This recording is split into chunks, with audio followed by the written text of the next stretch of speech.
ਇੱਕ ਇਹੋ ਜਿਹੀ ਸੋਚ ਹੈ ਜਿਹੜੀ ਬੰਦੇ ਨੂੰ ਡਿਪਰੈਸ਼ਨ 'ਚ ਵੀ ਪਾ ਸਕਦੀ ਆ, ਤਣਾਅ ਵਿੱਚ ਵੀ ਪਾ ਸਕਦੀ ਆ, ਉਹਨੂੰ ਚੰਗੀ ਭਲੀ ਉਹਦੀ ਜਿਹੜੀ ਜ਼ਿੰਦਗੀ ਚੱਲ ਰਹੀ ਆ ਉਹਨੂੰ ਉਛਾਲ ਵਿੱਚ ਵੀ ਲੈ ਕੇ ਆ ਸਕਦੀ ਆ। ਕਿ ਇਹ ਕੰਟਰੀਬਿਊਟ ਕਰਦਾ ਹੈ ਸੋਸ਼ਲ ਐਂਜ਼ਾਇਟੀ ਨੂੰ, ਇਹ ਕੰਟਰੀਬਿਊਟ ਕਰਦਾ ਹੈ ਡਿਪਰੈਸ਼ਨ ਨੂੰ, ਇਹ ਕੰਟਰੀਬਿਊਟ ਕਰਦਾ ਹੈ ਸਟ੍ਰੈਸ ਨੂੰ। ਤੇ ਪਹਿਲਾ ਟਾਈਪ ਆ ਨੈਗੇਟਿਵ ਥਿੰਕਿੰਗ ਦਾ, ਜਿਹਨੂੰ ਆਪਾਂ ਕਹਿੰਦੇ ਆ ਓਵਰ ਥਿੰਕਿੰਗ। ਸਟ੍ਰੈਸ ਇੱਕ ਨੰਬਰ 1 ਕਾਰਨ ਆ ਨੈਗੇਟਿਵ ਥਿੰਕਿੰਗ ਦਾ, ਕਿ ਸ਼ਾਇਦ ਮੇਰੀ ਥਿੰਕਿੰਗ ਹੀ ਜ਼ਿਆਦਾ ਸਹੀ ਆ, ਉਹ ਦੂਜਾ ਬੰਦਾ ਇਸ ਲਈ ਮੈਨੂੰ ਕਹਿ ਰਿਹਾ ਕਿਉਂਕਿ ਮੈਨੂੰ ਪਸੰਦ ਨਹੀਂ ਕਰਦਾ ਜਾਂ ਮੇਰੇ ਕੰਮਾਂ ਕਾਜਾਂ ਨੂੰ ਪਸੰਦ ਨਹੀਂ ਕਰਦਾ। ਜਿਹੜੀ ਨੈਗੇਟਿਵ ਥਿੰਕਿੰਗ ਹੈ ਤੇ ਓਵਰ ਥਿੰਕਿੰਗ ਹੈ, ਤੇ ਲਗਾ ਲਓ ਕਿ ਆਪਸ ਵਿੱਚ ਬੈਸਟ ਫਰੈਂਡਸ ਆ। ਕਿ ਨੈਗੇਟਿਵ ਥਾਟਸ ਅਤੇ ਸੁਸਾਈਡ ਦੇ ਵਿੱਚ ਵੀ ਕੋਈ ਕਨੈਕਸ਼ਨ ਹੈਗਾ? ਜਦੋਂ ਨੈਗੇਟਿਵ ਥਿੰਕਿੰਗ ਕੰਟਰੋਲ 'ਚ ਜਾਂ ਕਾਬੂ 'ਚ ਨਹੀਂ ਆ ਪਾ ਰਹੀ, ਤੇ ਉਹ ਕੀ ਹੁੰਦਾ, ਬੰਦਾ ਇਹ ਸੋਚਣ ਲੱਗ ਪੈਂਦਾ ਕਿ ਜ਼ਿੰਦਗੀ ਤੇ ਹੋਪਲੈਸ ਆ। ਕਿ ਇੱਕ ਅਗਰ ਬੰਦਾ ਨਕਾਰਾਤਮਕ ਸੋਚ ਤੋਂ ਗੁਜ਼ਰ ਰਿਹਾ, ਉਹਨੂੰ ਪਤਾ ਵੀ ਨਹੀਂ ਲੱਗਣਾ ਕਿ ਕਿਦੋਂ ਡਿਪਰੈਸ਼ਨ ਵੱਲ ਆ ਗਿਆ, ਉਹਨੂੰ ਪਤਾ ਵੀ ਨਹੀਂ ਲੱਗਣਾ ਕਿ ਡਿਪਰੈਸ਼ਨ ਤੋਂ ਬਾਅਦ ਉਹ ਸਿੱਧਾ ਟਰਾਮਾ ਵੱਲ ਜਾ ਰਿਹਾ ਜਾਂ ਸਟ੍ਰੈਸ ਵੱਲ ਜਾ ਰਿਹਾ। ਤੁਹਾਡੇ ਅਨੁਸਾਰ ਨੈਗੇਟਿਵ ਥਿੰਕਿੰਗ ਦੀ ਕੀ ਪਰਿਭਾਸ਼ਾ ਹੈ? ਕੀ ਹੈ ਨੈਗੇਟਿਵ ਥਿੰਕਿੰਗ? ਹਾਂਜੀ, ਜਿਹੜੀ ਨੈਗੇਟਿਵ ਥਿੰਕਿੰਗ ਹੈ ਮਤਲਬ ਨਕਾਰਾਤਮਕ ਸੋਚ, ਇੱਕ ਇਹੋ ਜਿਹੀ ਸੋਚ ਹੈ ਜਿਹੜੀ ਬੰਦੇ ਨੂੰ ਡਿਪਰੈਸ਼ਨ 'ਚ ਵੀ ਪਾ ਸਕਦੀ ਆ, ਤਣਾਅ ਵਿੱਚ ਵੀ ਪਾ ਸਕਦੀ ਆ, ਉਹਨੂੰ ਚੰਗੀ ਭਲੀ ਉਹਦੀ ਜਿਹੜੀ ਜ਼ਿੰਦਗੀ ਚੱਲ ਰਹੀ ਆ ਉਹਨੂੰ ਉਛਾਲ ਵਿੱਚ ਵੀ ਲੈ ਕੇ ਆ ਸਕਦੀ ਆ। ਨੈਗੇਟਿਵ ਥਿੰਕਿੰਗ ਇੱਕ ਇਹੋ ਜਿਹੀ ਚੀਜ਼ ਆ ਕਿ ਤੁਸੀਂ ਆਪਣੇ ਬ੍ਰੇਨ ਨੂੰ ਫੀਡ ਕਰ ਰਹੇ ਹੋ ਇਹਦੇ ਨਾਲ, ਤੇ ਜਿਵੇਂ ਤੁਸੀਂ ਜਿਸ ਤਰੀਕੇ ਨਾਲ ਆਪਣੇ ਬ੍ਰੇਨ ਨੂੰ ਜਿਸ ਸੋਚ ਦੇ ਨਾਲ ਫੀਡ ਕਰ ਰਹੇ ਹੋ, ਉਸੇ ਤਰੀਕੇ ਨਾਲ ਤੁਹਾਡੀ ਜਿਹੜੀ ਜ਼ਿੰਦਗੀ ਆ, ਤੁਹਾਡੀ ਜਿਹੜੀ ਲਾਈਫ ਆ ਉਹ ਚੱਲ ਰਹੀ ਆ। ਜੇ ਆਪਾਂ ਗੱਲ ਕਰੀਏ ਕਿ ਨੈਗੇਟਿਵ ਥਿੰਕਿੰਗ ਦੀ ਸਹੀ ਪਰਿਭਾਸ਼ਾ ਕੀ ਹੈ, ਤੇ ਮੈਂ ਕਹੂੰਗੀ ਕਿ ਇਹ ਕੰਟਰੀਬਿਊਟ ਕਰਦਾ ਹੈ ਸੋਸ਼ਲ ਐਂਜ਼ਾਇਟੀ ਨੂੰ, ਇਹ ਕੰਟਰੀਬਿਊਟ ਕਰਦਾ ਹੈ ਡਿਪਰੈਸ਼ਨ ਨੂੰ, ਇਹ ਕੰਟਰੀਬਿਊਟ ਕਰਦਾ ਹੈ ਸਟ੍ਰੈਸ ਨੂੰ, ਤੇ ਇਹ ਸਾਡੀ ਸੈਲਫ ਅਸਟੀਮ ਤੇ ਸੈਲਫ ਕੌਨਫੀਡੈਂਸ ਨੂੰ ਵੀ ਟੋਟਲੀ ਅਫੈਕਟ ਕਰ ਦਿੰਦਾ ਹੈ, ਮਤਲਬ ਥੱਲੇ ਡਿਗਾ ਦਿੰਦਾ ਹੈ। ਹਾਂਜੀ। ਤੇ ਨੈਗੇਟਿਵ ਥਿੰਕਿੰਗ ਦੀਆਂ ਕਿੰਨੀਆਂ ਕੁ ਟਾਈਪਸ ਨੇ ਤੁਹਾਡੇ ਅਨੁਸਾਰ? ਹਾਂਜੀ, ਜਿਹੜੀ ਨਕਾਰਾਤਮਕ ਸੋਚ ਆ, ਨੈਗੇਟਿਵ ਥਿੰਕਿੰਗ ਆ, ਇਹਦੇ ਬਹੁਤ ਸਾਰੇ ਪ੍ਰਕਾਰ ਆ। ਅਗਰ ਮੈਂ ਪਹਿਲੇ ਟਾਈਪ ਦੀ ਜਾਂ ਕੰਪੋਨੈਂਟ ਦੀ ਗੱਲ ਕਰਾਂ ਨਕਾਰਾਤਮਕ ਸੋਚ ਦੀ, ਪਹਿਲੀ ਹੋ ਸਕਦੀ ਆ ਜਿਹੜੀ ਮੈਂ ਤੁਹਾਨੂੰ ਇੱਕ ਐਗਜ਼ਾਮਪਲ ਦੇ ਕੇ ਵੀ ਸਮਝਾਉਂਦੀ ਆ।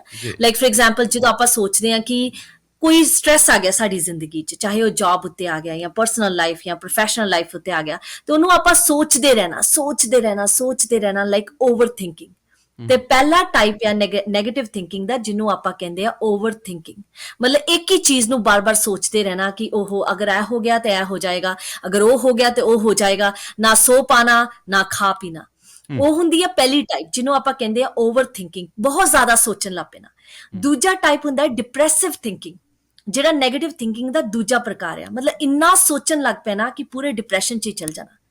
ਹੁਣ ਜਦੋਂ ਅਸੀਂ ਨੈਗੇਟਿਵ ਥਿੰਕਿੰਗ ਦੇ ਦੂਜੇ ਟਾਈਪ ਦੀ ਗੱਲ ਕਰ ਰਹੇ ਹਾਂ, ਜਿਹਨੂੰ ਅਸੀਂ ਡਿਪਰੈਸਿਵ ਥਿੰਕਿੰਗ ਵੀ ਕਹਿੰਦੇ ਆ, ਉਹ ਦੋ ਪ੍ਰਕਾਰ ਦੀ ਹੁੰਦੀ ਹੈ ਅੱਗੇ। ਇੱਕ ਹੁੰਦੀ ਹੈ ਡਿਪਰੈਸ਼ਨ, ਜਿਹੜਾ ਆ ਗਿਆ ਚਲਾ ਗਿਆ। ਇੱਕ ਹੁੰਦਾ ਕਲੀਨਿਕਲ ਡਿਪਰੈਸ਼ਨ, ਜਿਹੜਾ ਕੰਟੀਨਿਊਸਲੀ ਤੁਹਾਡੇ ਕੋਲ ਰੁਕ ਰਿਹਾ, ਤੁਹਾਡੇ ਕੋਲ ਜਾ ਹੀ ਨਹੀਂ ਰਿਹਾ, ਚਾਹੇ ਕਿ ਅੱਛਾ ਟਾਈਮ ਵੀ ਆ ਗਿਆ, ਬੁਰਾ ਟਾਈਮ ਵੀ ਆ ਗਿਆ। ਹੁਣ ਤੁਹਾਡੇ ਦਿਮਾਗ ਉੱਤੇ ਇੰਨਾ ਅਸਰ ਪੈ ਗਿਆ ਉਸ ਨੈਗੇਟਿਵ ਥਿੰਕਿੰਗ ਦਾ ਕਿ ਤੁਸੀਂ ਟੋਟਲੀ ਡਿਪਰੈਸ਼ਨ ਮੋਡ ਵਿੱਚ ਚੱਲ ਰਹੇ ਹੋ। ਤੀਜਾ ਜਿਹੜਾ ਟਾਈਪ ਹੁੰਦਾ ਨੈਗੇਟਿਵ ਥਿੰਕਿੰਗ ਦਾ, ਉਹਨੂੰ ਕਹਿੰਦੇ ਐਂਜ਼ਾਈਟੀ ਥਿੰਕਿੰਗ। ਜਿਵੇਂ ਇੱਕਦਮ ਪਸੀਨਾ ਆਉਣ ਲੱਗ ਪੈਣਾ, ਤੇ ਇੰਨਾ ਜ਼ਿਆਦਾ ਨੈਗੇਟਿਵਲੀ ਸੋਚ ਰਹੇ ਹੋ ਕਿ ਇੱਕਦਮ ਪਸੀਨਾ ਆਉਣ ਲੱਗ ਪੈਣਾ, ਇੱਕਦਮ ਰਾਤੀ ਉੱਠ ਜਾਣਾ ਤੇ ਕਹਿਣਾ ਮੈਨੂੰ ਤੇ ਸਾਂਸ ਹੀ ਨਹੀਂ ਆ ਰਿਹਾ, ਮੈਨੂੰ ਬਾਹਰ ਜਾਣਾ ਹੈ ਖੁੱਲੀ ਹਵਾ 'ਚ। ਉਹਨੂੰ ਕਹਿੰਦੇ ਤੀਜਾ ਟਾਈਪ ਆਫ ਨੈਗੇਟਿਵ ਤੇ ਨਕਾਰਾਤਮਕ ਸੋਚ, ਜਿਹਨੂੰ ਕਹਿੰਦੇ ਐਂਜ਼ਾਈਟੀ ਥਿੰਕਿੰਗ। ਇਹ ਜਿਹੜੇ 3 ਟਾਈਪ ਹੁੰਦੇ ਜੀ। ਹਾਂਜੀ। ਸੋ ਨੈਗੇਟਿਵ ਥਿੰਕਿੰਗ ਜਿਹੜੀ ਪੈਦਾ ਕਿਉਂ ਹੁੰਦੀ ਹੈ ਤੇ ਕਿਵੇਂ ਹੁੰਦੀ ਹੈ ਪੈਦਾ? ਨੈਗੇਟਿਵ ਥਿੰਕਿੰਗ ਬਹੁਤ ਤਰੀਕੇ ਨਾਲ ਪੈਦਾ ਹੁੰਦੀ ਆ। ਮੈਂ ਤੇ ਕਹੂੰਗੀ ਕਿ ਨੈਗੇਟਿਵ ਥਿੰਕਿੰਗ, ਸਟ੍ਰੈਸ ਇੱਕ ਨੰਬਰ 1 ਕਾਰਨ ਆ ਨੈਗੇਟਿਵ ਥਿੰਕਿੰਗ ਦਾ। ਜਦੋਂ ਅਸੀਂ ਤਣਾਵ 'ਚ ਹੁੰਦੇ ਆ, ਭਾਵੇਂ ਉਹ ਰਿਲੇਸ਼ਨਸ਼ਿਪ 'ਚ ਹੋਏ, ਭਾਵੇਂ ਉਹ ਤੁਹਾਡੇ ਕੰਮਕਾਜੀ ਤਣਾਵ ਹੋਏ, ਜਦੋਂ ਆਪਾਂ ਤਣਾਵ 'ਚ ਹੁੰਦੇ ਆ, ਉਹ ਪੈਦਾ ਕਰਦੀ ਹੈ ਨਕਾਰਾਤਮਕ ਸੋਚ। ਜਿਵੇਂ ਫॉर ਐਗਜ਼ਾਮਪਲ, ਅਗਰ ਮੈਂ ਕੰਮ 'ਚ ਆ ਤੇ ਮੇਰੇ ਕੰਮ 'ਚ ਕੋਈ ਸਟ੍ਰੈਸ ਪੈਦਾ ਹੋ ਗਿਆ, ਮੈਂ ਉਹਨੂੰ ਨੈਗੇਟਿਵਲੀ ਸੋਚੂੰਗੀ, ਉਹਨੂੰ ਐਜ਼ ਅ ਚੈਲੰਜ ਨਹੀਂ ਲਵਾਂਗੀ, ਉਹਨੂੰ ਮੈਂ ਨੈਗੇਟਿਵਲੀ ਸੋਚੂੰਗੀ, ਕਿਉਂਕਿ ਮੇਰੀ ਸੋਚ ਇਸ ਵੇਲੇ ਨੈਗੇਟਿਵ ਹੈ। ਮੈਂ ਸੋਚਣ ਲੱਗ ਜੂੰਗੀ ਕਿ ਅਗਰ ਇਹ ਹੋ ਗਿਆ ਤੇ ਕੀ ਹੋਏਗਾ, ਅਗਰ ਇਹ ਹੋ ਗਿਆ ਤਾਂ ਮੈਂ ਬਿੱਲ ਕਿਵੇਂ ਪੇ ਕਰੂੰਗੀ। ਤੇ ਇੱਕ ਇਹ ਵੀ ਚੀਜ਼ ਹੁੰਦੀ ਕਿ ਨੈਗੇਟਿਵ ਥਿੰਕਿੰਗ ਕਈ ਵਾਰੀ ਘਰੇਲੂ ਤਣਾਵ ਦੇ ਕਾਰਨ ਵੀ ਪੈਦਾ ਹੋ ਜਾਂਦੇ ਆ। ਕਈ ਵਾਰੀ ਆਪਾਂ ਸੋਚਣ ਲੱਗ ਪੈਂਦੇ ਆ ਕਿ ਸ਼ਾਇਦ ਮੇਰੀ ਥਿੰਕਿੰਗ ਹੀ ਜ਼ਿਆਦਾ ਸਹੀ ਆ, ਉਹ ਦੂਜਾ ਬੰਦਾ ਇਸ ਲਈ ਮੈਨੂੰ ਕਹਿ ਰਿਹਾ ਕਿਉਂਕਿ ਮੈਨੂੰ ਪਸੰਦ ਨਹੀਂ ਕਰਦਾ ਜਾਂ ਮੇਰੇ ਕੰਮਾਂ ਕਾਜਾਂ ਨੂੰ ਪਸੰਦ ਨਹੀਂ ਕਰਦਾ। ਉਹ ਵੀ ਨੈਗੇਟਿਵ ਥਿੰਗ ਨੂੰ ਪੈਦਾ ਕਰਦੇ ਆ, ਉਤਪੰਨ ਕਰਦੇ ਆ। ਤੇ ਬਹੁਤ ਸਾਰੇ ਹੋਰ ਵੀ ਬਹੁਤ ਸਾਰੇ ਕਾਰਨ ਹੁੰਦੇ ਆ ਜਿਹੜੇ ਨੈਗੇਟਿਵ ਥਿੰਕਿੰਗ, ਨਕਾਰਾਤਮਕ ਸੋਚ ਨੂੰ ਪੈਦਾ ਕਰ ਸਕਦੇ ਆ।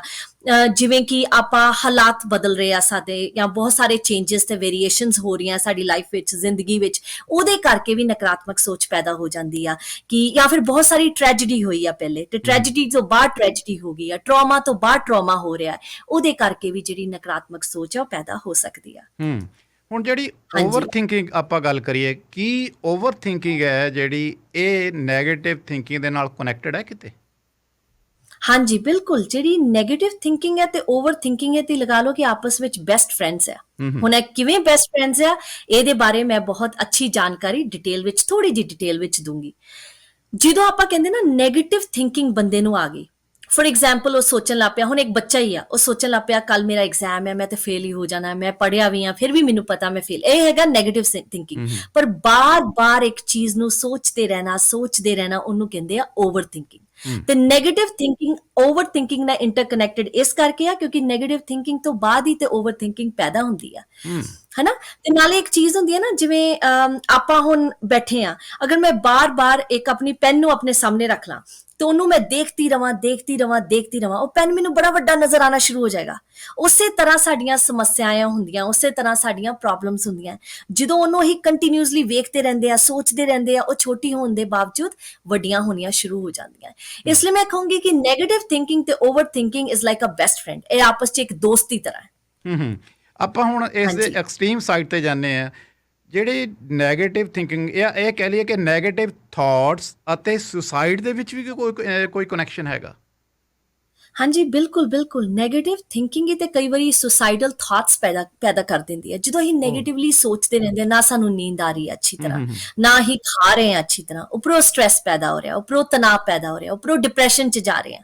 ਤੇ ਕਈ ਵਾਰੀ ਕੀ ਹੁੰਦਾ ਹੈ, ਅਸੀਂ ਹਮੇਸ਼ਾ ਕਹਿੰਦੇ ਆ, ਹਮੇਸ਼ਾ ਆਪਣੇ ਪੇਸ਼ੈਂਟਸ ਜਾਂ ਕਲਾਇੰਟਸ ਨਾਲ ਜਦੋਂ ਗੱਲ ਕਰਦੇ ਆ, ਹਮੇਸ਼ਾ ਕਹਿੰਦੇ ਕਿ ਜਦੋਂ ਨੈਗੇਟਿਵ ਥਿੰਕਿੰਗ ਕੰਟਰੋਲ 'ਚ ਜਾਂ ਕਾਬੂ 'ਚ ਨਹੀਂ ਆ ਪਾ ਰਹੀ, ਤੇ ਉਹ ਕੀ ਹੁੰਦਾ, ਬੰਦਾ ਇਹ ਸੋਚਣ ਲੱਗ ਪੈਂਦਾ ਕਿ ਜ਼ਿੰਦਗੀ ਤੇ ਹੋਪਲੈਸ ਆ, ਜ਼ਿੰਦਗੀ ਤੇ ਨਿਰਾਸ਼ਾਜਨਕ ਆ। ਤੇ ਜਦੋਂ ਜ਼ਿੰਦਗੀ ਦਾ ਆਇਨਾ ਉਹਨਾਂ ਨੂੰ ਨਿਰਾਸ਼ਾਜਨਕ ਨਜ਼ਰ ਆਣਾ ਸ਼ੁਰੂ ਹੋ ਜਾਂਦਾ ਹੈ, ਤੇ ਫਿਰ ਉਹ ਸੋਚਦੇ ਆ ਕਿ ਜ਼ਿੰਦਗੀ 'ਚ ਤਾਂ ਕੁਝ ਰਿਹਾ ਹੀ ਨਹੀਂ, ਤੇ ਉਹ ਸੁਸਾਈਡ ਵਾਲੇ ਪਾਸੇ ਜਾਂ ਸੁਸਾਈਡਲ ਥਾਟਸ ਵਾਲੇ ਪਾਸੇ ਚਲੇ ਜਾਂਦੇ ਆ। ਤੇ ਜਿਹੜੀ ਇਹ ਨੈਗੇਟਿਵ ਥਿੰਕਿੰਗ ਹੈ, ਕਈ ਵਾਰੀ ਸ਼ੁਰੂਆਤ ਹੁੰਦੀ ਹੈ ਇਸ ਪਾਸੇ ਜਾਣ ਵਾਸਤੇ, ਜੀ। ਹਨਾ। ਇਹ ਕਈ ਚੀਜ਼ਾਂ ਨੂੰ ਪੈਦਾ ਕਰ ਦਿੰਦੀ ਹੈ, ਤਣਾਵ ਨੂੰ, ਡਿਪਰੈਸ਼ਨ ਨੂੰ, ਕਲੀਨਿਕਲ ਡਿਪਰੈਸ਼ਨ ਨੂੰ, ਐਂਗਜ਼ਾਇਟੀ ਨੂੰ, ਟਰਾਮਾ ਨੂੰ, ਪੈਨਿਕ ਅਟੈਕਸ ਨੂੰ। ਤੇ ਉਹ ਜਿਹੜੇ ਕੀ ਹੁੰਦੇ ਆ, is equal to can lead to suicide, ਉਹ ਸੁਸਾਈਡ ਵੱਲ ਵੀ ਬੰਦੇ ਦਾ ਧਿਆਨ ਖਿੱਚ ਸਕਦੇ ਆ। ਕਿ ਇੱਕ ਅਗਰ ਬੰਦਾ ਨਕਾਰਾਤਮਕ ਸੋਚ ਤੋਂ ਗੁਜ਼ਰ ਰਿਹਾ, ਉਹਨੂੰ ਪਤਾ ਵੀ ਨਹੀਂ ਲੱਗਣਾ ਕਿ ਕਿਦੋਂ ਡਿਪਰੈਸ਼ਨ ਵੱਲ ਆ ਗਿਆ, ਉਹਨੂੰ ਪਤਾ ਵੀ ਨਹੀਂ ਲੱਗਣਾ ਕਿ ਡਿਪਰੈਸ਼ਨ ਤੋਂ ਬਾਅਦ ਉਹ ਸਿੱਧਾ ਟਰਾਮਾ ਵੱਲ ਜਾ ਰਿਹਾ ਜਾਂ ਸਟ੍ਰੈਸ ਵੱਲ ਜਾ ਰਿਹਾ। ਤੇ ਤਣਾਵ, ਨਕਾਰਾਤਮਕ ਸੋਚ ਤੇ ਡਿਪਰੈਸ਼ਨ ਆਪਸ 'ਚ ਬਹੁਤ ਹੀ ਕਨੈਕਟਡ ਆ। ਜੀ। ਹਾਂਜੀ, ਹੁਣ ਅਗਲਾ ਸਵਾਲ ਮੇਰਾ ਇਹ ਹੈ ਕਿ ਜਿਹੜੀ ਨੈਗੇਟਿਵ ਥਿੰਕਿੰਗ ਹੈ, ਉਸ ਦਾ ਮੈਂਟਲ ਹੈਲਥ ਤੇ ਕੀ ਪ੍ਰਭਾਵ ਪੈਂਦਾ? ਜਿਹੜੀ ਨਕਾਰਾਤਮਕ ਸੋਚ ਆ, ਉਹਦਾ ਤਾਂ ਮੈਂਟਲ ਹੈਲਥ ਉੱਤੇ ਬਹੁਤ ਹੀ ਨੈਗੇਟਿਵ ਤਰੀਕੇ ਦੇ ਨਾਲ ਅਸਰ ਪੈਂਦਾ ਹੈ। ਹੁਣ ਜਿਵੇਂ ਅਗਰ ਮੈਂ ਆਪਣੇ ਆਪ ਨੂੰ ਬਾਰ-ਬਾਰ ਨੈਗੇਟਿਵ ਸੋਚਾਂ, ਅਗਰ ਮੈਂ ਨੈਗੇਟਿਵ ਸੋਚ ਰਹੀ ਹਾਂ, ਮਤਲਬ ਮੈਂ ਆਪਣਾ ਸੈਲਫ ਕੌਨਫੀਡੈਂਸ ਤੇ ਸੈਲਫ ਅਸਟੀਮ ਵੀ ਘੱਟ ਕਰ ਰਹੀ ਹਾਂ। ਹੁਣ ਮੈਂ ਆਪਣੇ ਆਪ ਨੂੰ ਸ਼ੀਸ਼ੇ 'ਚ ਦੇਖ ਰਹੀ ਹਾਂ ਨਾ, ਜਿਵੇਂ ਫॉर एग्जांपल ਅਗਰ ਇੱਕ ਬਿੱਲੀ ਆ, ਉਹ ਆਪਣੇ ਆਪ ਨੂੰ ਸ਼ੀਸ਼ੇ 'ਚ ਦੇਖ ਰਹੀ ਹੈ ਸ਼ੇਰ ਦੀ ਤਰ੍ਹਾਂ, ਅਗਰ ਸ਼ੇਰ ਆ ਤੇ ਸ਼ੀਸ਼ੇ 'ਚ ਦੇਖ ਰਿਹਾ ਬਿੱਲੀ ਦੀ ਤਰ੍ਹਾਂ। ਹੁਣ ਇਹ ਦੋ ਚੀਜ਼ਾਂ 'ਚ ਡਿਫਰੈਂਸ ਕੀ ਆ? ਇਹ ਦੋ ਚੀਜ਼ਾਂ 'ਚ ਡਿਫਰੈਂਸ ਹੈ ਆਪਣੇ ਨਜ਼ਰੀਏ ਦਾ, ਆਪਣੀ ਸੋਚ ਦਾ। ਹੁਣ ਇਸੇ ਤਰ੍ਹਾਂ ਦੇਖੋ ਕਿ ਨਕਾਰਾਤਮਕ ਸੋਚ ਤੁਹਾਡੀ ਮਾਨਸਿਕ ਸਿਹਤ ਉਤੇ ਕਿਸ ਤਰੀਕੇ ਨਾਲ ਅਸਰ ਤੇ ਇਫੈਕਟ ਪਾਉਂਦੀ ਆ। ਅਗਰ ਮੈਂ ਆਪਣੇ ਬਾਰੇ ਸੋਚ ਰਹੀ ਹਾਂ ਨੈਗੇਟਿਵਲੀ, ਤੇ ਮੇਰੀ ਮੈਂਟਲ ਹੈਲਥ ਵੀ ਨੈਗੇਟਿਵਲੀ ਕੰਮ ਕਰੇਗੀ। ਤੇ ਜਦੋਂ ਮੈਂਟਲ ਹੈਲਥ ਨੈਗੇਟਿਵਲੀ ਕੰਮ ਕਰੇਗੀ, ਜੋ ਕਿ ਇੰਜਨ ਆ ਪੂਰੀ ਚੀਜ਼ਾਂ ਦਾ, ਉਹ ਹਰ ਚੀਜ਼ ਨੂੰ ਮੈਨੂੰ ਨੈਗੇਟਿਵ ਤਰੀਕੇ ਦੇ ਨਾਲ ਪੇਸ਼ ਕਰੇਗਾ। ਅਗਰ ਮੈਂ ਸਕਾਰਾਤਮਕ ਸੋਚ ਰਹੀ ਹਾਂ, ਪੋਜ਼ਿਟਿਵ ਸੋਚ ਰਹੀ ਹਾਂ, ਤੇ ਮੇਰੀ ਮੈਂਟਲ ਹੈਲਥ ਹਰ ਏਰੀਆ ਨੂੰ ਮੈਨੂੰ ਪੋਜ਼ਿਟਿਵ ਤਰੀਕੇ ਨਾਲ ਦਰਸਾਏਗੀ, ਹੈ ਨਾ। ਮੈਂ ਇੱਕ ਹੋਰ ਐਗਜ਼ਾਮਪਲ ਦਿੰਦੀ ਹਾਂ ਕਿ ਜਿਵੇਂ ਮੈਂ ਹੁਣ ਨੈਗੇਟਿਵ ਸੋਚਿਆ, ਤੇ ਮੈਂ ਕਹਿ ਰਹੀ ਹਾਂ ਹਾਂ ਮੈਨੂੰ ਤਾਂ ਇਹ ਕੰਮ ਆਉਂਦਾ ਹੀ ਨਹੀਂ, ਮੈਂ ਤਾਂ ਕਰ ਹੀ ਨਹੀਂ ਸਕਦੀ। ਹੁਣ ਮੇਰੀ ਮੈਂਟਲ ਹੈਲਥ ਆ, ਜਿਹੜੀ ਮੇਰੀ ਮਾਨਸਿਕ ਸਿਹਤ ਆ, ਉਹਨੂੰ ਇਹ ਮੈਸੇਜ ਜਾ ਰਿਹਾ। ਜਦੋਂ ਉਹਨੂੰ ਮੈਸੇਜ ਜਾ ਰਿਹਾ, ਉਹ ਪੂਰੀ ਜਗ੍ਹਾ ਇਹ ਮੈਸੇਜ ਫੈਲਾ ਰਹੀ ਹੈ, ਮੇਰੀ ਬੋਡੀ ਤੇ, ਮੇਰੀ ਹਰ ਜਗ੍ਹਾ, ਮੇਰੀ ਹਰ ਖੇਤਰ ਤੇ, ਜਿੱਥੇ ਮੇਰਾ ਅਸਰ ਹਰ ਤਰ੍ਹਾਂ, ਨਾ ਸਿਰਫ ਮੈਂਟਲ ਹੈਲਥ ਉੱਤੇ ਪਰ ਹਰ ਖੇਤਰ ਉੱਤੇ ਨੈਗੇਟਿਵ ਅਸਰ ਪੈਣਾ ਸ਼ੁਰੂ ਹੋ ਗਿਆ। ਇਸ ਤਰੀਕੇ ਨਾਲ ਇਹ ਸਾਡੀ ਮਾਨਸਿਕ ਸਿਹਤ ਨੂੰ ਬਹੁਤ ਹੀ ਤਰੀਕੇ ਦੇ ਨਾਲ ਨੈਗੇਟਿਵਲੀ ਇਫੈਕਟ ਕਰਦੀ ਹੈ। ਜਿਹੜੀ ਨੈਗੇਟਿਵ ਥਿੰਕਿੰਗ ਹੈ, ਇਸ ਦਾ ਫਿਜ਼ੀਕਲੀ ਹੈਲਥ ਤੇ ਕੀ ਪ੍ਰਭਾਵ ਪੈਂਦਾ? ਬਹੁਤ ਬਹੁਤ ਕਿਵੇਂ? ਪ੍ਰਭਾਵ ਪੈਂਦਾ ਹੈ। ਕਿਵੇਂ? Blood pressure, high blood pressure ਸਾਡਾ, ਜਦੋਂ ਹੀ ਨੈਗੇਟਿਵ ਸੋਚਦੇ ਹਾਂ, ਜਿਵੇਂ ਤੁਸੀਂ ਮੈਨੂੰ ਪਹਿਲੇ ਇੱਕ ਸਵਾਲ ਪੁੱਛਿਆ ਸੀ ਕਿ ਨੈਗੇਟਿਵ ਥਿੰਕਿੰਗ ਸਟ੍ਰੈਸ ਤੇ ਡਿਪਰੈਸ਼ਨ ਕਿਵੇਂ ਕਨੈਕਟਡ ਆ, ਜਿਵੇਂ ਮੈਂ ਬੜਾ ਡਿਟੇਲ 'ਚ ਦਿਖਾਇਆ ਹੀ, ਇਹ ਕਨੈਕਟਡ ਹੈ। ਹੁਣ ਨੈਗੇਟਿਵ ਥਿੰਕਿੰਗ ਨਾਲ ਸਟ੍ਰੈਸ ਆਏਗਾ, ਤੇ ਸਟ੍ਰੈਸ ਨਾਲ ਕਿੰਨਾ ਪ੍ਰਭਾਵ ਪੈਂਦਾ ਹੈ ਫਿਜ਼ੀਕਲ ਹੈਲਥ ਉੱਤੇ, high blood pressure, high sugar, diabetes, like almost ਲੋਕੀ ਕਈ ਵਾਰੀ ਬਹੁਤ ਜ਼ਿਆਦਾ weight gain ਕਰ ਲੈਂਦੇ ਆ, ਲੂਜ਼ ਕਰ ਦਿੰਦੇ ਆ, ਹਨਾ। Sleep problem, sleep pattern problem, thought problem, ਬੰਦੇ ਨੂੰ ਇੱਕਦਮ ਐਂਗਜ਼ਾਇਟੀ ਦੇ ਨਾਲ ਪਸੀਨਾ ਆਉਣਾ ਸ਼ੁਰੂ ਹੋ ਗਿਆ, ਦਿਲ ਦੀਆਂ ਧੜਕਣਾਂ ਵੱਧ ਗਈਆਂ, ਹਨਾ।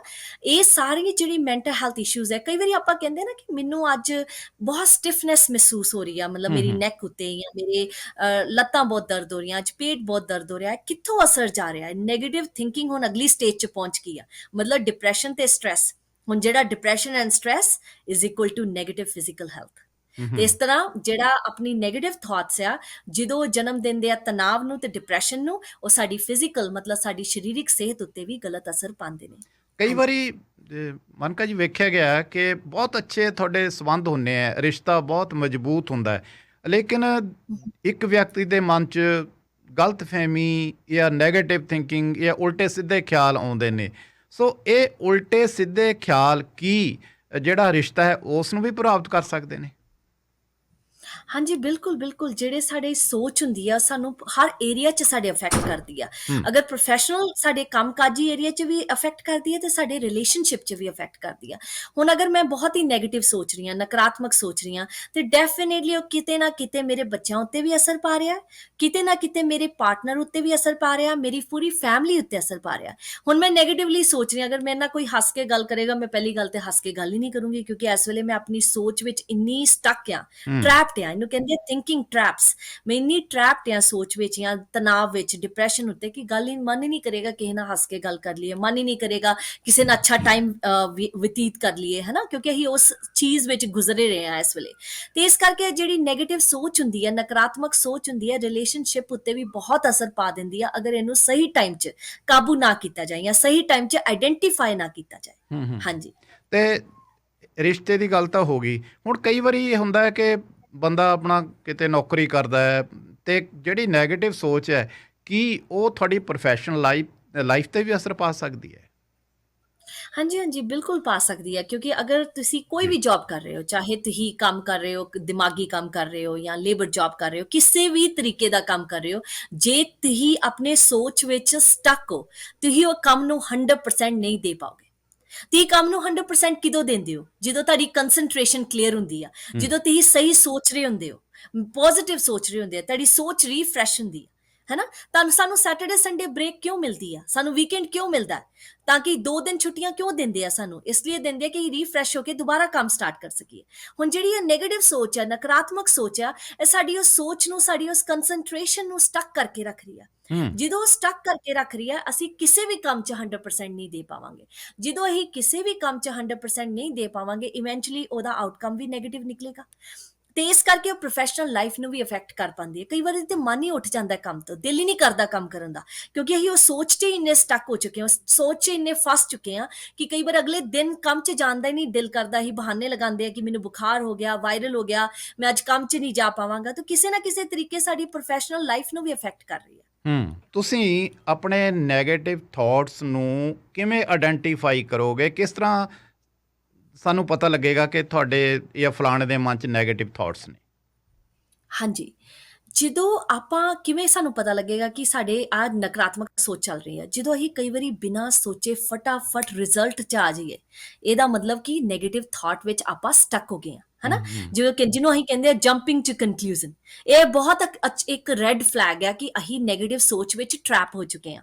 ਜਾਂ ਫਿਰ ਜਦੋਂ ਅਸੀਂ ਓਵਰ ਜਨਰਲਾਈਜੇਸ਼ਨ ਕਰਦੇ ਹਾਂ, ਉਹਦਾ ਮਤਲਬ ਆ ਹੈ ਕਿ ਇੱਕ ਚੀਜ਼ ਨੂੰ ਬਾਰ-ਬਾਰ ਸੋਚਣਾ, ਫਿਰ ਦੂਜੇ ਨੂੰ ਵੀ ਬਾਰ-ਬਾਰ ਪੁੱਛਣਾ ਕਿ ਇੰਝ ਹੋ ਸਕਦਾ ਹੈ? ਕਿ ਇੰਝ ਹੋ ਸਕਦਾ, ਕਿਤੇ ਇੰਝ ਹੋ ਨਾ ਜਾਏ। ਆਪਣੇ ਮੰਮੀ ਨੂੰ ਵੀ ਪੁੱਛ ਲਿਆ, ਡੈਡੀ ਨੂੰ ਵੀ ਪੁੱਛ ਲਿਆ, ਆਪਣੀ ਵਾਈਫ ਨੂੰ ਵੀ ਪੁੱਛ ਲਿਆ ਕਿ ਇੰਝ ਹੋ ਤੇ ਨਹੀਂ ਜਾਏਗਾ। ਇਹਨੂੰ ਕਹਿੰਦੇ ਓਵਰ ਜਨਰਲਾਈਜ਼ਿੰਗ ਦ ਸਿਚੁਏਸ਼ਨ। ਉਤੋਂ ਵੀ ਪਤਾ ਲੱਗਦਾ ਹੈ, ਉਤੋਂ ਵੀ ਸਾਨੂੰ ਇਹ ਸੰਦੇਸ਼ਾ ਮਿਲਦਾ ਹੈ ਕਿ ਕਿਤੇ ਨਾ ਕਿਤੇ ਅਸੀਂ ਨਕਾਰਾਤਮਕ ਸੋਚ 'ਚ ਸਟਕ ਹੋ ਚੁੱਕੇ ਹਾਂ। ਜਾਂ ਫਿਰ ਅਸੀਂ ਲੇਬਲਿੰਗ ਕਰਨ ਲੱਗ ਪੈਣਾ। ਹੁਣ ਲੇਬਲਿੰਗ ਕੀ ਹੁੰਦਾ? ਜਿਵੇਂ ਮੈਂ ਕਹਿਣਾ ਕਿ ਉਹ ਮੇਰਾ ਤੇ ਨਸੀਬ ਹੀ ਮਾੜਾ ਹੈ, ਜਾਂ ਫਿਰ ਉਹ ਦੂਜੇ ਤੇ ਚੰਗੇ ਨਹੀਂ ਆ, ਪੂਰੀ ਦੁਨੀਆ ਹੀ ਖਰਾਬ ਆ, ਪੂਰੀ ਦੁਨੀਆ 'ਚ ਹੀ ਨਹੀਂ ਕੁਝ ਚੰਗਾ ਰਹਿ ਗਿਆ। ਇਹ ਵੀ ਇੱਕ ਨੈਗੇਟਿਵ ਸੋਚ ਦਾ ਇੱਕ ਬਹੁਤ ਅੱਛਾ ਆਈਡੈਂਟੀਫਿਕੇਸ਼ਨ ਹੈ ਕਿ ਰੈੱਡ ਫਲੈਗ ਹੈ ਕਿ ਕਿਤੇ ਨਾ ਕਿਤੇ ਬੰਦਾ ਜਿਹੜਾ ਹੈ ਨਕਾਰਾਤਮਕ ਸੋਚ ਵਿੱਚ ਫਸਿਆ ਹੋਇਆ ਹੈ। ਤੇ ਜਦੋਂ ਆਪਾਂ ਇਮੋਸ਼ਨਲ ਰੀਜ਼ਨਿੰਗ ਦੇ ਦਿੰਦੇ ਹੋ, ਮੈਂ ਇਸ ਲਈ ਇਸ ਤਰ੍ਹਾਂ ਸੋਚਦੀ ਹਾਂ ਕਿਉਂਕਿ ਮੇਰੀ ਆਦਤ ਆ, ਮੈਂ ਇਸ ਲਈ ਇਸ ਤਰ੍ਹਾਂ ਸੋਚਦੀ ਹਾਂ ਕਿਉਂਕਿ ਮੇਰੇ ਨਾਲ ਪਿੱਛੇ ਇੰਝ ਹੋਇਆ ਸੀ, ਮੈਂ ਇਸ ਲਈ ਇਸ ਤਰ੍ਹਾਂ ਸੋਚ ਰਹੀ ਹਾਂ ਕਿਉਂਕਿ ਮੇਰੇ ਨਾਲ ਕੰਮ 'ਚ ਇੰਝ ਹੋ ਰਿਹਾ। ਜਦੋਂ ਆਪਾਂ ਇਮੋਸ਼ਨਲ ਰੀਜ਼ਨਿੰਗ ਦੇਣਾ ਸ਼ੁਰੂ ਕਰ ਦਿੰਦੇ ਨਾ ਹਰ ਇੱਕ ਗੱਲ ਤੋਂ, ਉੱਥੋਂ ਵੀ ਇੱਕ ਬੜਾ ਹੀ ਅੱਛਾ ਅੰਦਾਜ਼ਾ ਹੋ ਜਾਂਦਾ ਹੈ ਕਿ ਬੰਦਾ ਜਿਹੜਾ ਇਸ ਵੇਲੇ ਨਕਾਰਾਤਮਕ ਸੋਚ ਤੋਂ ਗੁਜ਼ਰ ਰਿਹਾ ਹੈ। ਤੇ ਇੱਕ ਬਹੁਤ ਹੀ ਚੰਗਾ ਇੱਕ ਬਲੇਮ, ਇਹ ਮੈਂ ਤੁਹਾਨੂੰ ਦੱਸਣਾ ਚਾਹੁੰਦੀ, ਇੱਕ ਬਲੇਮ ਕਰਨਾ। ਜਦੋਂ ਆਪਾਂ ਬਲੇਮ ਕਰਨਾ ਸ਼ੁਰੂ ਹੋ ਜਾਂਦੇ ਆ, ਸਭ ਤੇਰੇ ਵਜ੍ਹਾ ਨਾਲ ਹੋਇਆ, ਜਾਂ ਸਭ ਮੇਰੇ ਵਜ੍ਹਾ ਨਾਲ ਹੋਇਆ, ਜਾਂ ਹਮੇਸ਼ਾ ਹੀ ਇੰਝ ਹੁੰਦਾ ਹੈ, ਮੇਰੇ ਨਾਲ ਤੇ ਹਮੇਸ਼ਾ ਹੀ ਇੰਝ ਹੁੰਦਾ। ਅੱਜ ਮੈਂ ਬਾਹਰ ਜਾਣਾ ਸੀ, ਅੱਜ ਬਾਰਿਸ਼ ਹੋਣ ਲੱਗ ਪਈ, ਅੱਜ ਮੈਂ ਬਾਹਰ ਜਾਣਾ ਸੀ, ਸਨੋ ਹੋਣ ਲੱਗ ਪਈ, ਮੇਰੇ ਨਾਲ ਤੇ ਹਮੇਸ਼ਾ ਹੀ ਇੰਝ ਹੁੰਦਾ। ਇਹ ਵੀ ਇੱਕ ਬਹੁਤ ਹੀ ਅੱਛਾ ਰੈੱਡ ਫਲੈਗ ਹੈ ਕਿ ਕਿਤੇ ਨਾ ਕਿਤੇ ਜਿਹੜਾ ਉਹ ਇਨਸਾਨ ਆ, ਜਿਹੜਾ ਬਾਰ-ਬਾਰ ਬਲੇਮਿੰਗ ਕਰ ਰਿਹਾ, ਕਿਤੇ ਨਾ ਕਿਤੇ ਨੈਗੇਟਿਵ ਨਕਾਰਾਤਮਕ ਸੋਚ ਤੋਂ ਗੁਜ਼ਰ ਰਿਹਾ। ਤੇ ਇਸ ਤਰੀਕੇ ਨਾਲ ਆਪਾਂ ਇਹ ਸਾਰੀਆਂ ਚੀਜ਼ਾਂ ਤੋਂ ਪਤਾ ਲਗਾ ਸਕਦੇ ਹਾਂ ਕਿ ਕਿਹੜਾ ਬੰਦਾ ਜਿਹੜਾ ਉਹ ਨਕਾਰਾਤਮਕ ਸੋਚ ਤੋਂ ਇਸ ਵੇਲੇ ਗੁਜ਼ਰ ਰਿਹਾ ਜਾਂ ਨਹੀਂ ਗੁਜ਼ਰ ਰਿਹਾ। ਹਾਂਜੀ। ਹੁਣ ਨੈਗੇਟਿਵ ਥਾਟਸ ਨੇ ਜਿਹੜੇ ਕਿਸੇ ਇਨਸਾਨ ਦੇ ਮਨ 'ਚ ਆਉਂਦੇ ਆ, ਉਹਨਾਂ ਨੂੰ ਫਿਰ ਪੋਜ਼ਿਟਿਵ 'ਚ ਕਿਵੇਂ ਕਨਵਰਟ ਕੀਤਾ ਜਾ ਸਕਦਾ ਹੈ? ਕੀ ਕੁਝ ਕਰਨਾ ਚਾਹੀਦਾ? ਜੀ। ਹਾਂਜੀ, ਨੈਗੇਟਿਵ ਸੋਚ ਨੂੰ ਅਗਰ ਪੋਜ਼ਿਟਿਵ 'ਚ ਬਦਲਣਾ ਹੈ, ਪਹਿਲਾ ਸਟੈਪ ਤੇ ਆਪਾਂ ਆਲਰੇਡੀ ਡਿਸਕ੍ਰਾਈਬ ਕਰ ਚੁੱਕੇ ਹਾਂ ਕਿ ਉਹਨੂੰ ਆਈਡੈਂਟੀਫਾਈ ਕਰੋ। ਜਿਵੇਂ ਹੁਣ ਆਪਾਂ ਡਾਕਟਰ ਤੇ ਜਾਂਦੇ ਹਾਂ, ਜੇ ਅਸੀਂ ਕਹਿੰਦੇ ਹਾਂ ਕਿ 6 ਮਹੀਨੇ ਤੋਂ ਮੈਨੂੰ ਪੇਟ 'ਚ ਦਰਦ ਹੋ ਰਿਹਾ, ਡਾਕਟਰ ਕੀ ਕਹੇਗਾ? ਪਹਿਲੇ ਤੁਹਾਨੂੰ ਟੈਸਟ ਵਾਸਤੇ ਭੇਜੇਗਾ, ਫਿਰ ਹੂੰ। ਇਲਾਜ ਆਏਗਾ, ਟੈਸਟ ਰਿਜ਼ਲਟ ਆਣਗੇ, ਫਿਰ ਇਲਾਜ ਸ਼ੁਰੂ ਕਰੇਗਾ, ਹੂੰ। ਰਾਈਟ? ਆਈਡੈਂਟੀਫਿਕੇਸ਼ਨ ਕਰੋ ਕਿ ਮੈਨੂੰ ਕੀ ਨੈਗੇਟਿਵ ਸੋਚ ਹੈ ਜਾਂ ਨਹੀਂ ਆ। ਤੇ ਦੂਜੀ ਗੱਲ, ਉਹਨੂੰ ਲਿਖਣਾ ਸ਼ੁਰੂ ਕਰੋ। ਬੜਾ ਹੀ ਅੱਛਾ ਤਰੀਕਾ ਉਹਨੂੰ ਕਹਿੰਦੇ ਆ ਜਰਨਲਾਈਜ਼ਿੰਗ ਇਟ ਔਰ ਜਰਨਲਿੰਗ ਇਟ। ਜਦੋਂ ਇਹ ਲਿਖਣਾ ਸ਼ੁਰੂ ਕਰਦੇ ਆ ਨਾ, ਸਾਨੂੰ ਪਤਾ ਲੱਗਣਾ ਸ਼ੁਰੂ ਹੋ ਜਾਂਦਾ ਕਿ ਇਹ ਸੋਚ ਵਾਕਈ ਫੈਕਟ ਵਾਲੀ ਹੈ ਜਾਂ ਬਿਨਾਂ ਫੈਕਟ ਦੇ ਸਾਡੇ ਦਿਮਾਗ 'ਚ ਚੱਲ ਰਹੀ ਹੂੰ। ਆ, ਰਾਈਟ? ਫਿਰ ਉਸ ਤੋਂ ਬਾਅਦ ਆਪਣੀ ਸੋਚ ਨੂੰ ਚੈਲੰਜ ਕਰੋ। ਜੇ ਉਹ ਨਕਾਰਾਤਮਕ ਆ, ਹੂੰ। ਉਹਨੂੰ ਚੈਲੰਜ ਕਰੋ ਕਿ ਇਹ ਵਾਕਈ ਕੁਝ ਇਹੋ ਜਿਹੀ ਚੀਜ਼ ਹੈ ਜਿਹੜੀ ਸੋਚਣ ਵਾਲੀ ਹੈ, ਜਾਂ ਮੈਂ ਇਹਦੇ ਵਾਸਤੇ ਆਪਣਾ ਟਾਈਮ ਵੇਸਟ ਕਰ ਰਿਹਾ, ਹੂੰ। ਹੂੰ। ਰਾਈਟ? ਉਹਨੂੰ ਚੈਲੰਜ ਕਰਨਾ ਬਹੁਤ ਜ਼ਰੂਰੀ ਹੈ, ਚੁਣੌਤੀ ਦਿਓ ਕਿ ਇਹ ਵਾਕਈ ਕੁਛ ਹੈ। ਤੇ last but not the least, ਇਹਨੂੰ ਕੰਸੀਡਰ ਕਰੋ, ਲਾਈਕ ਫॉर ਐਗਜ਼ਾਮਪਲ ਆਪਣੇ ਪੇਰੈਂਟਸ ਨਾਲ ਸ਼ੇਅਰ ਕਰ ਲਓ, ਜਿਹਨੂੰ ਤੁਸੀਂ ਟਰਸਟ ਕਰਦੇ ਹੋ, ਟਰਸਟਵਰਦੀ ਇਨਸਾਨ ਨਾਲ, ਕਿ ਯਾਰ ਮੈਨੂੰ ਇਹ ਬਾਰ-ਬਾਰ ਸੋਚ ਆ ਰਹੀ ਹੈ, ਜਾਂ ਇਹ ਸੋਚ ਮੈਨੂੰ ਸੌਣ ਨਹੀਂ ਦੇ ਰਹੀ, ਖਾਣ ਨਹੀਂ ਦੇ ਰਹੀ, ਕੰਮ ਨਹੀਂ ਕਰਨ ਦੇ ਰਹੀ। ਤੈਨੂੰ ਕੀ ਲੱਗਦਾ? ਤੇਰਾ ਕੀ ਵਿਚਾਰ ਹੈ ਇਸ ਬਾਰੇ? ਉਸ ਟਰਸਟਵਰਦੀ ਇਨਸਾਨ ਨਾਲ ਸ਼ੇਅਰ ਕਰੋ ਜਿਹੜਾ ਤੁਹਾਨੂੰ ਸਮਝਦਾ ਹੈ ਤੇ ਤੁਸੀਂ ਉਹਨੂੰ ਸਮਝਦੇ ਹੋ। ਜੇ ਕੋਈ ਵੀ ਤਰੀਕਾ ਕੰਮ ਨਹੀਂ ਆ ਰਿਹਾ, ਫਿਰ 100% ਕਾਉਂਸਲਰ ਨਾਲ ਮਿਲੋ, ਜੀ। ਕਿਉਂਕਿ ਹਰ ਦਿਮਾਗੀ ਮੈਂਟਲ ਹੈਲਥ ਵਾਸਤੇ ਬਹੁਤ ਜ਼ਰੂਰੀ ਆ। ਹਾਂਜੀ। ਜਿਹੜੇ ਨੈਗੇਟਿਵ ਥਾਟਸ ਨੇ, ਇਹ ਯੂਥ ਨੂੰ ਜਾਂ ਬੱਚਿਆਂ ਨੂੰ ਕਿਵੇਂ ਪ੍ਰਭਾਵਿਤ ਕਰਦੇ ਨੇ? ਬਹੁਤ ਜ਼ਿਆਦਾ ਪ੍ਰਭਾਵਿਤ ਕਰਦੇ ਆ। ਹੂੰ। ਹੂੰ। ਅੱਜ ਕੱਲ ਸਾਡੀ ਕਹਿੰਦੇ ਨਾ, ਸਾਡੀ ਨੈਕਸਟ ਜਨਰੇਸ਼ਨ, ਸਾਡਾ ਯੂਥ ਤੇ ਸਾਡੇ ਬੱਚੇ ਆ। ਹੂੰ। ਹੁਣ ਛੋਟੇ ਜਿਹੇ ਬੱਚੇ ਆ, 8-9 ਸਾਲ ਦਾ ਬੱਚਾ ਹੈ, ਉਹਦੇ ਅੰਦਰ ਕਈ ਵਾਰੀ ਨੈਗੇਟਿਵ ਸੋਚ, ਨਕਾਰਾਤਮਕ ਸੋਚ ਬਹਿ ਜਾਂਦੀ ਆ। ਹੂੰ। ਜੇ ਮੈਨੂੰ ਕੰਪਿਊਟਰ ਕਲਾਸ ਹੋਈ ਕੱਲ, ਜੇ ਮੈਨੂੰ ਲਿਖਣਾ ਨਹੀਂ ਆਇਆ, ਮੇਰੇ ਬਾਰੇ ਬੱਚੇ ਕੀ ਸੋਚਣਗੇ? ਮੇਰੇ ਬਾਰੇ ਦੂਜੇ ਬੱਚੇ ਕੀ ਸੋਚਣਗੇ ਕਿ ਮੈਨੂੰ ਕੁਝ ਆਂਦਾ ਨਹੀਂ? ਅੱਜ ਕੱਲ ਤੁਸੀਂ ਇਹ ਦੇਖੋ ਕਿ ਬੱਚਿਆਂ ਵਿੱਚ ਕੰਪੈਰੀਜ਼ਨ ਕਿੰਨਾ ਹੈ, ਤੇ ਉਹ ਕੰਪੈਰੀਜ਼ਨ ਨੈਗੇਟਿਵ ਥਾਟਸ ਨੂੰ ਕਿਵੇਂ ਪੈਦਾ ਕਰ ਰਿਹਾ ਬੱਚਿਆਂ ਉੱਤੇ ਤੇ ਯੂਥ ਤੇ, ਹੂੰ। ਹਨਾ? ਉਹ ਇਸ ਨਕਾਰਾਤਮਕ ਸੋਚ ਕਰਕੇ ਹੀ ਤੇ ਕਈ ਵਾਰੀ ਕ੍ਰਿਮੀਨਲ ਐਕਟੀਵਿਟੀਜ਼, ਡਰੱਗ ਐਕਟੀਵਿਟੀਜ਼ 'ਚ ਪੈ ਜਾਂਦੇ ਆ। ਕਿਉਂ ਪੈਂਦੇ ਆ?